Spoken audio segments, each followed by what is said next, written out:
తిరుపతిలో వైసీపీ హయాంలో మాయమైన బంగారంపై విచారణ జరపాలంటూ కాంగ్రెస్ పార్టీ నిరసనకు దిగింది. ఈ నిరసన కార్యక్రమంలో మాజీ కేంద్ర మంత్రి చింతా మోహన్ పాల్గొన్నారు. భక్తులు కానుకలుగా ఇచ్చిన బంగారం, గతంలో బ్యాంకుల్లో డిపాజిట్ చేసిన బంగారం వివరాలను వెంటనే తెలియజేయాలని ఆయన డిమాండ్ చేశారు. శ్రీవారి పాదాల చెంత ఒబేరాయ్ హోటల్కు స్థలాన్ని కేటాయించడం కరెక్టు కాదని, ఆ స్థలాన్ని టీటీడీ వెనక్కి తీసుకోవాలని ఆయన కోరారు. స్థానికులకు పాత పద్ధతిలోనే వైకుంఠ ఏకాదశి దర్శన టోకెన్లు ఇవ్వాలని చింతా మోహన్ అడిగారు. భక్తులు ఇచ్చినటువంటి టీటీడీ బంగారం,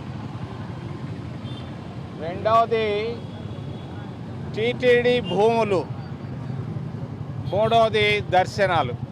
నేను అడుగుతున్నాను టీటీడీ యాజమాన్యాన్ని, తిరుమల అనేది గొప్ప పుణ్యక్షేత్రం, ప్రపంచంలోనే గొప్ప ఆధ్యాత్మిక కేంద్రం. ప్రజలు అనేక ప్రాంతాల నుంచి, దేశాల నుంచి వస్తున్నారు. వచ్చినటువంటి భక్తులు బంగారాన్ని ఇస్తున్నారు, దేవుడు హుండీలో వేస్తున్నారు బంగారం. నేను అడుగుతున్నాను టీటీడీ యాజమాన్యాన్ని,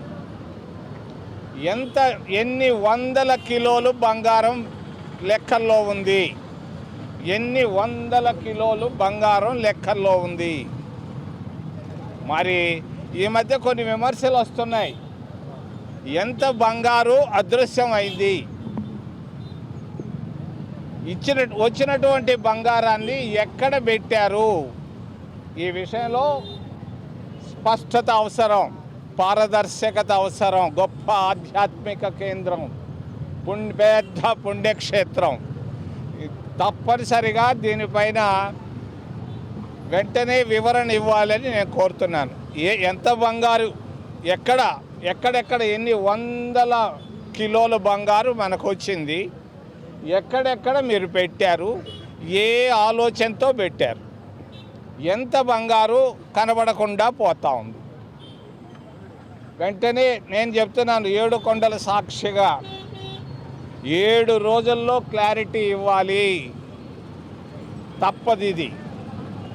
దేశమంతా విమర్శలు వస్తున్నాయి, విమర్శలు రాకూడదు. మన ప్రాంతానికి, పుణ్యక్షేత్రానికి విమర్శలకు తావు లేకుండా తప్పనిసరిగా క్లారిటీ ఇవ్వాలని నేను దేవస్థానం యాజమాన్యాన్ని కోరుతున్నాను. భక్తులు ఇచ్చిన హాయ్ వ్యూయర్స్, ఈ వీడియో మీకు నచ్చినట్లయితే లైక్ కొట్టి షేర్ చేసి వైకే టీవీని సబ్స్క్రైబ్ చేసుకోండి.